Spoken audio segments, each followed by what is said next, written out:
This is the story of a man named Stanley.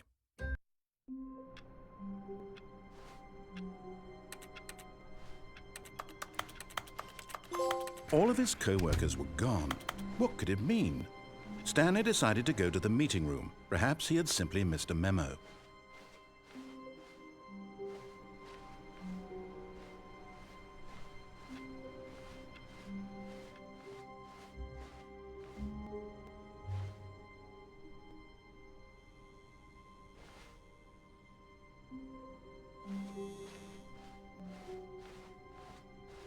When Stanley came to a set of 2 open doors, he entered the door on his left. This was not the correct way to the meeting room, and Stanley knew it perfectly well. Perhaps he wanted to stop by the employee lounge first, just to admire it. Yes, truly a room worth admiring. But eager to get back to business, Stanley took the first open door on his left. And so he detoured through the maintenance section, walked straight ahead to the opposite door, and got back on track.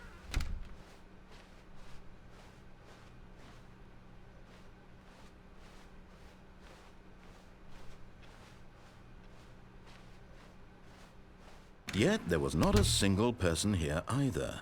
Feeling a wave of disbelief, Stanley decided to go up to his boss's office, hoping he might find an answer there. Coming to a staircase, Stanley walked upstairs to his boss's office. But Stanley just couldn't do it. He considered the possibility of facing his boss. Admitting he had left his post during work hours, he might be fired for that. And in such a competitive economy, why had he taken that risk? All because he believed everyone had vanished? His boss would think he was crazy. And then something occurred to Stanley. Maybe, he thought to himself, maybe I am crazy. All of my co-workers blinking mysteriously out of existence in a single moment for no reason at all. None of it made any logical sense. And as Stanley pondered this, he began to make other strange observations. For example, why couldn't he see his feet when he looked down? Why did doors close automatically behind him wherever he went? And for that matter, these rooms were starting to look pretty familiar. Were they simply repeating? No, Stanley said to himself, this is all too strange. This can't be real. And at last, he came to the conclusion that had been on the tip of his tongue. He just hadn't found the words for it. "I'm dreaming!" he yelled. "This is all a dream." Oh, what a relief Stanley felt to have finally found an answer, an explanation. His co-workers weren't actually gone. He wasn't going to lose his job. He wasn't crazy after all. And he thought to himself, I suppose I'll wake up soon. I'll have to go back to my boring real-life job pushing buttons. I may as well enjoy this while I'm still lucid. So he imagined himself flying and began to gently float above the ground. Then he imagined himself soaring through space on a magical starfield, and it too appeared. It was so much fun, and Stanley marveled that he had still not woken up. How was he remaining so lucid? And then perhaps the strangest question of them all entered Stanley's head. One he was amazed he hadn't asked himself sooner. Why is there a voice in my head dictating everything that I'm doing and thinking? Now the voice was describing itself being considered by Stanley, who found it particularly strange. I'm dreaming about a voice describing me, thinking about how it's describing my thoughts, he thought. And while he thought it all very odd and wondered if this voice spoke to all people in their dreams, the truth was that, of course, this was not a dream. How could it be? Was Stanley simply deceiving himself, believing that if he's asleep, he doesn't have to take responsibility for himself? Stanley is as awake right now as he's ever been in his life. Now, hearing the voice speak these words was quite a shock to Stanley. After all, he knew for certain, beyond a doubt, that this was in fact a dream. Did the voice not see him float and make the magical stars just a moment ago? How else would the voice explain all that? This voice was a part of himself too. Surely, if he could just... He would prove it. He would prove that he was in control, that this was a dream. So he closed his eyes gently, and he invited himself to wake up. He felt the cool weight of the blanket on his skin, the press of the mattress on his back, the fresh air of a world outside this one. Let me wake up, he thought to himself. I'm through with this dream. I wish it to be over. Let me go back to my job. Let me continue pushing the buttons. Please, it's all I want. I want my apartment and my wife and my job. All I want is my life exactly the way it's always been. My life is normal. I am normal. Everything will be fine. I am okay.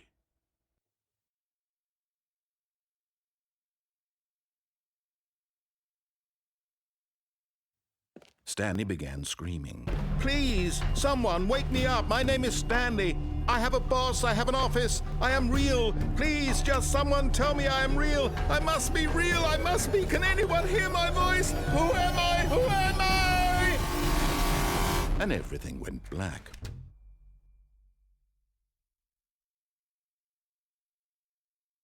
This is the story of a woman named Mariella.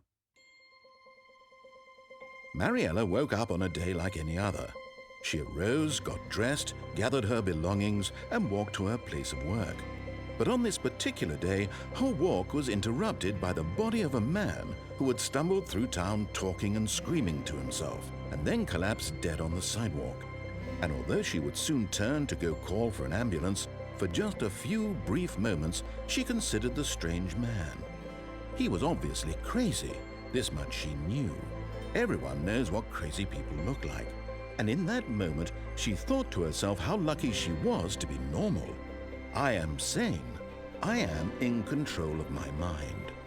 I know what is real and what isn't. It was comforting to think this, and in a certain way, seeing this man made her feel better. But then she remembered the meeting she had scheduled for that day, the very important people whose impressions of her would affect her career, and by extension, the rest of her life.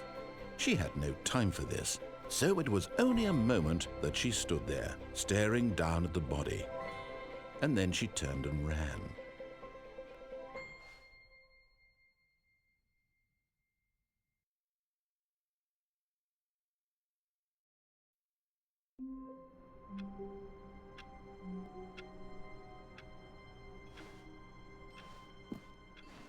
All of his co-workers were gone.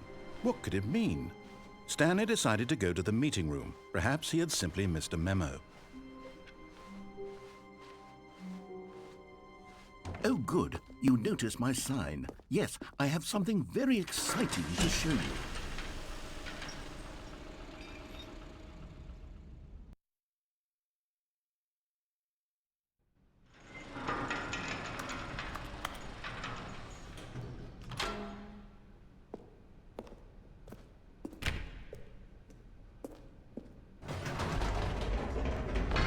You see, Stanley, I've been reflecting on the Stanley Parable and about how roundly disappointing this Ultra Deluxe version has turned out to be. The original Stanley Parable was a landmark, and any new content for it should live up to that legacy. So forget this Ultra Deluxe nonsense. I say we take it one step even further. Which is why I'm very proud to announce for the first time ever, the Stanley Parable 2.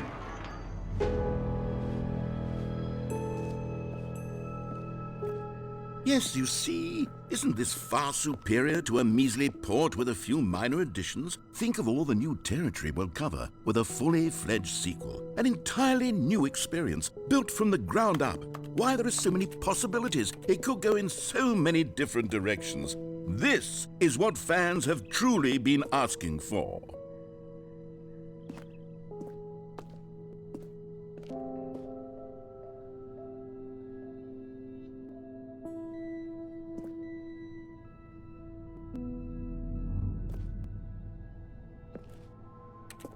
Calling it the Stanley Parable 2 is just so much catchier than Ultra Deluxe, don't you think? Ultra Deluxe? What does it even mean? But the Stanley Parable 2, now that's an artistic statement right there. It's future-oriented. It screams progress and innovation and long-term franchising potential.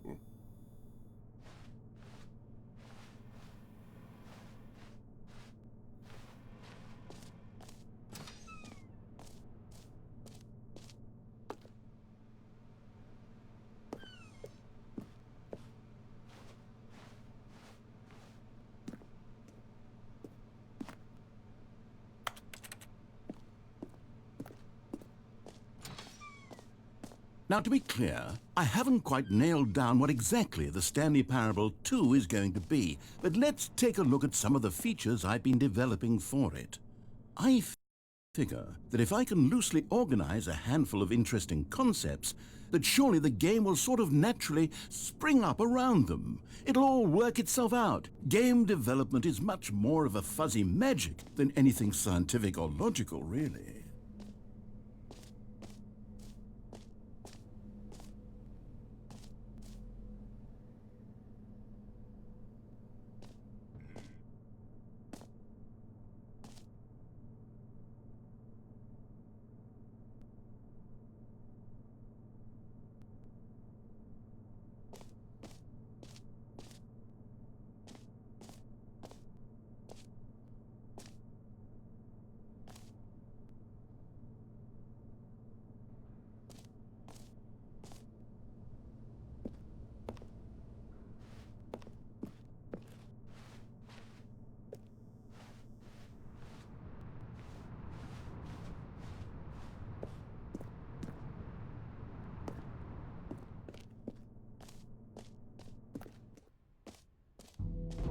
Here we are. Go on, try out some of the new features.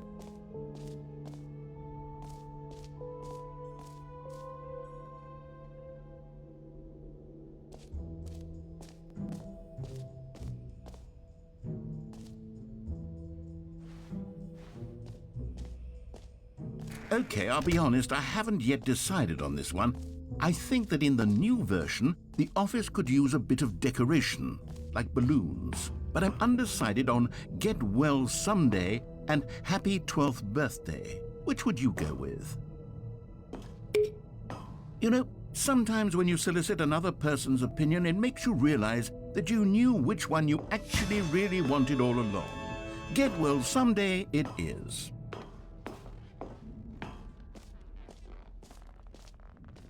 Or actually, maybe I should have gone with... No, I've made my decision. We're moving on. You know what? Let's bring the jump circle back for Stanley Parable 2 as well. It's a... Oh, wait. You already spent all your jumps the first time we saw the jump circle. Oh well. I suppose it can just be a nice decorative piece then.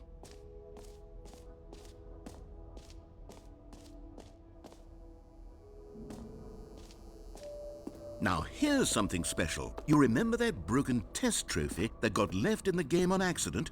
Well, I'm developing a technology to simply give you the trophy. Yes. You see, you'll come to this lever, and when you pull it, the trophy will... Okay, perhaps I should have clarified. This is technology that will exist. Right now, the trophy is still fully broken. I'm not a wizard, Stanley. But I guarantee it will be fixed in the sequel to at last satisfy the hordes of ravenous fans all over the world who have been uproariously demanding this feature. Gamers, we hear you. And I promise... What else? What other exhibits haven't we seen yet?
Stanley, here's an idea that I'm truly fond of. It's never been done before in a video game. This is, in fact, a hole that you can fall down forever. That's right. Infinite falling. You can fall until the end of time, if you like. A stunning leap forward for video games as a medium. You see, isn't it wonderful?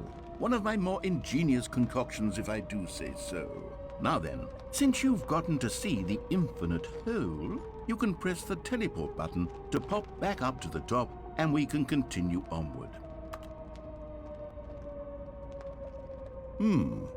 Now, I don't mean to be a bummer, but I do recommend you use the teleport button to go back to the top. Maybe do it on the sooner rather than later spectrum of things.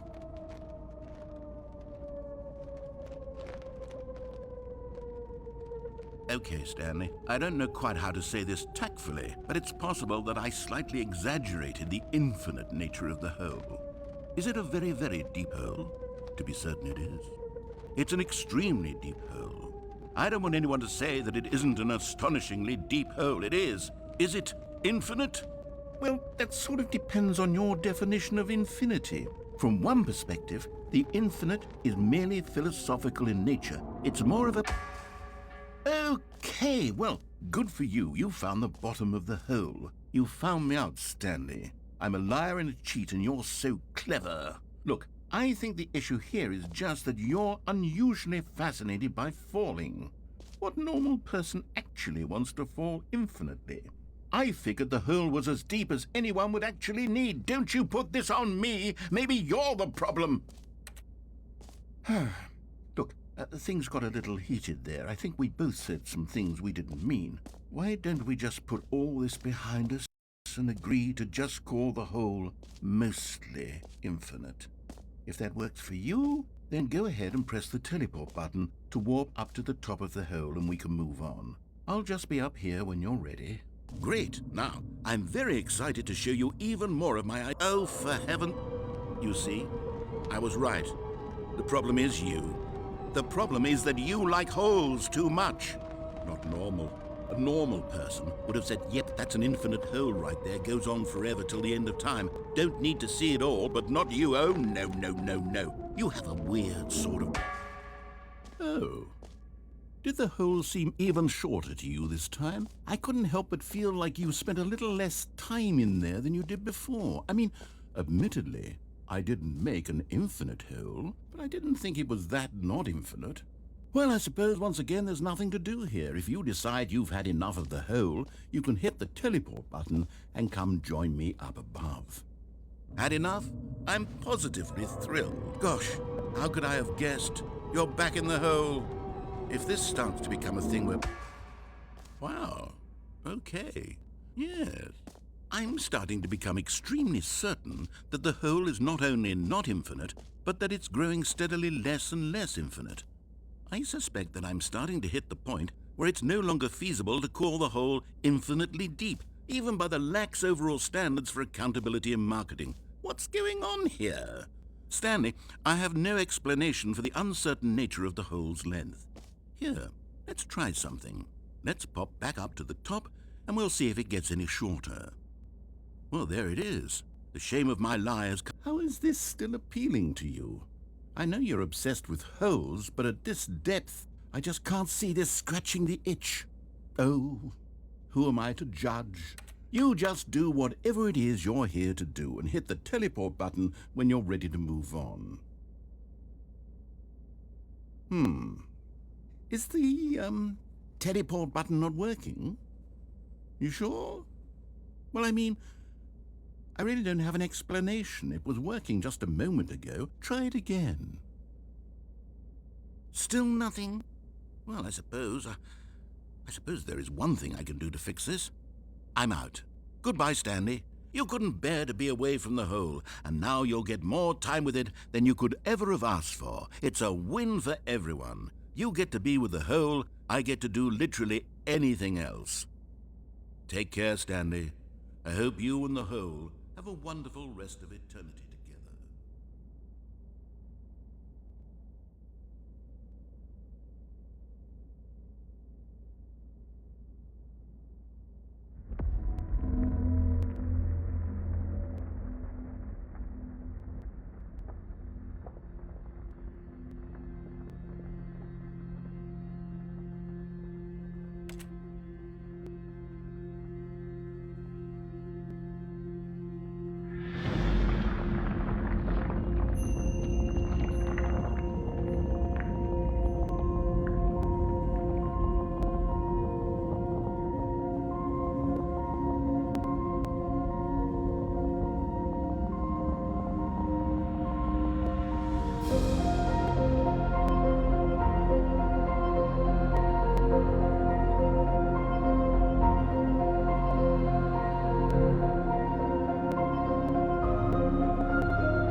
good, you're awake. It seems you had sort of dozed off there, drifting away into dreamland. But we can't have that, Stanley, because this hole is just so darn fascinating that I want you to be wide awake for every second of it. You don't want to miss a single moment. So how about if I just pop in from time to time and wake you up to keep you really, truly focused on the hole? From the looks of things, you and I will have many, many years here in this hole, and I'm looking forward to all of them. Stay alert, Stanley. I'll be back. Toodle-pip.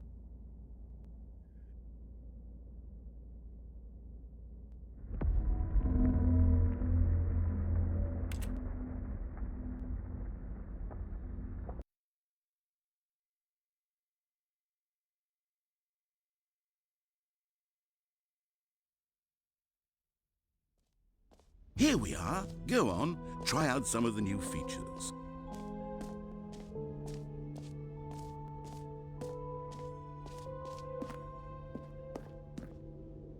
A common complaint of the Stanley Parable was that it was confusing and paradoxical, that it engendered a chaotic sense of reckless despair in those who played it. Well, I am happy to say that after much consideration, I've engineered a clever solution to this fundamental problem with the game.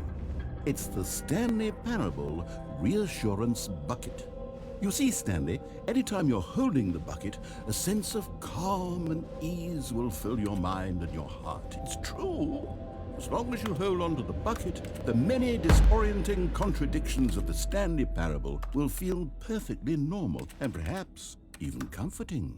You may even come to long for the gentle embrace of jarring cognitive dissonance while the bucket is in your arms. And to be honest, it's a much more convenient solution for me than actually redesigning the game to be less uncomfortable. Can you imagine what a pain in the ass that would be? Yes, the bucket is the perfect solution. Come on, give it a try.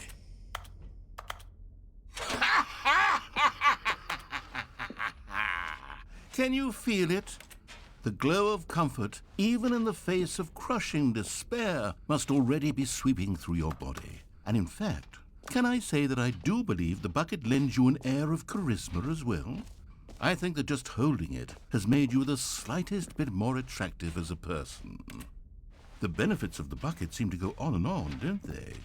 All this and more await you in the Stanley Parable 2. Does anyone give out awards for most enjoyable bucket in a video game? That really should be an award if it isn't already.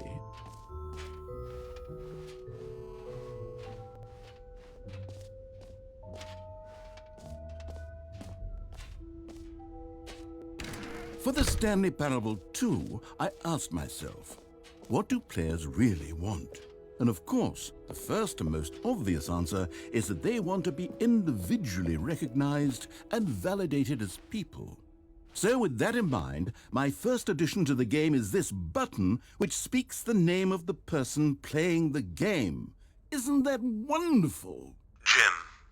Sorry, I should have clarified. Right now, the button only says the name Jim. But of course, in the final game, this button will say your name, whatever name that is. Here, let's have you role-play as Jim to really simulate the full experience of this feature. Just play along. I promise you'll love it. Okay, here we go. Let's take a deep breath, clear your mind, forget whoever you are, and simply become a person named Jim. Jim. Whoa, hold on. I wasn't finished setting up the backstory. If you don't properly roleplay as Jim, then you'll never understand the impact of this button. Otherwise, it's just a stupid button that says somebody else's name. Okay, we're doing it again, and this time let me finish first. Now, allow yourself to become Jim. Jim. All right, fine, whatever. It's just a meaningless button that says Jim. Are you happy now? Get out of here. I'm done with this button. Why don't you go humiliate me in front of a different feature that I worked very hard on? Jim. See, if you'd only played along, that would have been your name, Jim. the button says. But no. Jim. Instead, Jim. oh, I can't Jim. even think Jim. about it. I'm taking Jim. the Jim button Jim. away. Jim. Jim. Jim. Jim. Jim.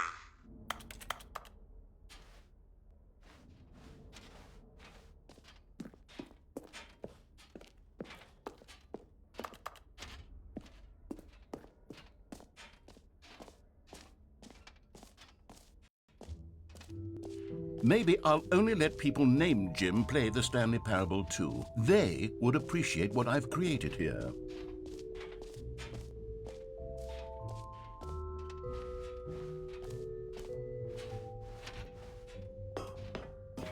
An epilogue would be fun, wouldn't it, Stanley? Yes, it would go at the end of the, well, we'll figure that out later.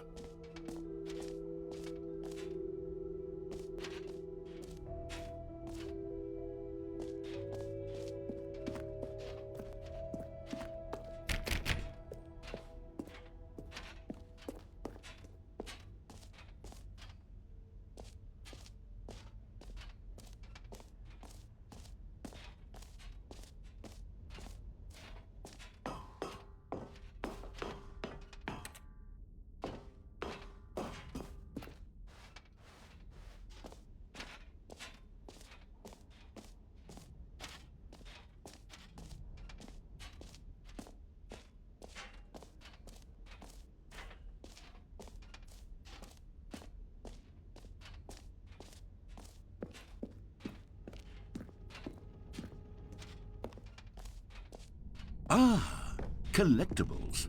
Now it's a real video game. In the Stanley Parable 2, you'll run around gathering up these miniature Stanley figurines. And what's truly innovative is that there will be no reward for collecting all of them. I don't want to stifle the intrinsic joy of watching a number go up. You simply collect all of them, and then you move the hell on with your unremarkable life.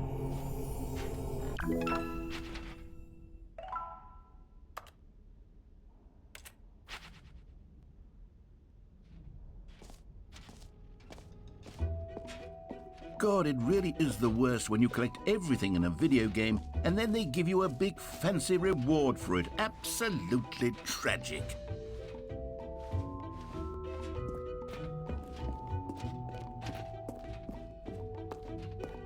All right, have you seen everything you wanted to? Ready to move on now?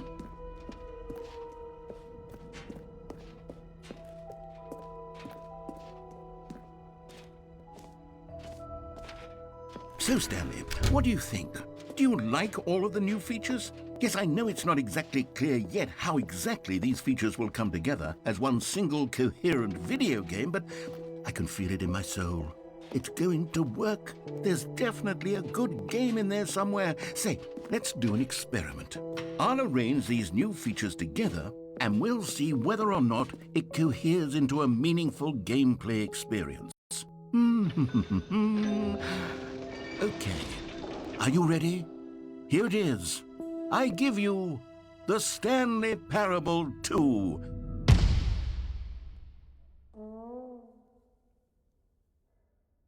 I mean, there's potential here, right? It's sort of... Okay, never mind. Hold on, let me do a different arrangement. Okay, yes, this is much better. I feel good about this. Here we go. Version 2. Who am I kidding, Stanley? This isn't a coherent video game at all. It's a lot of gags. And I do very much enjoy creating gags, but they don't add up to anything. I wanted more than anything to create a sequel that would capture all the magic of the first game. I wanted fans to love it. No matter how good these gags are, they won't stand on their own. They would need the structure and the gameplay of the original. Wait, maybe that's it. I can take the original Stanley Parable and simply, well, insert a few of my new features into it. Tastefully, of course. With respect. With care for the vision and integrity of the original game. Would it possibly work? I suppose it could. But it would need a really, really tremendous title screen. A title screen that says with bold and uncompromising conviction, "This is the Stanley Parable 2. Let me see if I can whip something up. All right, perfect. Go ahead. Take a look.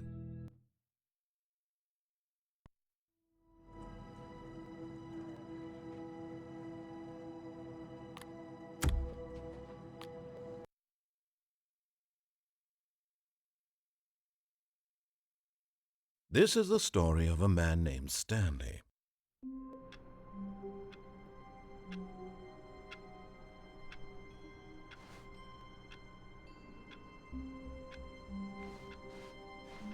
All of his co-workers would go. Oh, please. Are you really just doing this for the trophy? Click a door 5 times? Is that all you think a trophy is worth? No. I can't just give these merits away for such little effort. A measly 5 clicks? Now, suppose you were to click the door 20 times. I would say that's the kind of effort that warrants recognition. I have to say, I'm still not feeling the satisfaction of witnessing